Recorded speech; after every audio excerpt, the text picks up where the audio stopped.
నీ దగ్గర పైసలు లేవంటున్నావు కదా, మిస్ వరల్డ్ కు పైసలు ఎక్కడికెళ్ళి వచ్చినాయి? నీ పొంగిరెడ్డి శ్రీనివాసరెడ్డికి బిల్లులు ఎక్కడికెళ్ళి వచ్చినాయి? మీ మేఘా కృష్ణారెడ్డికి బిల్లులు ఎట్లా ఇస్తున్నావు నువ్వు?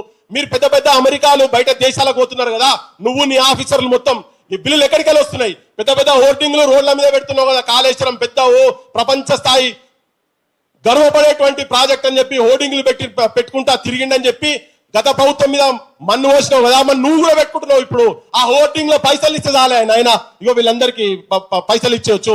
నువ్వు ఉట్టిగా నీ హోర్డింగ్లు పెట్టి గవర్నమెంట్ కు 1000 కోట్లు వచ్చే హోర్డింగ్లను ఆయన పక్కకున్నటువంటి తాబేదారులు ఇద్దరు అమెరికా మన లండన్ పోయి మొన్న ఒక చెల్లె చెప్పింది కదా, ఆడ పోయి ఇక్కడ ఏం చేసిరు వీళ్ళు తతంగం అని. మిస్ వరల్డ్ కాంపిటీషన్ లోకి వచ్చిన ఆమె చెప్పింది కదా, అక్కడ పోయి మ్యాగీ ఏం గోకిండ్రో ఇల్లు అని చెప్పింది కదా.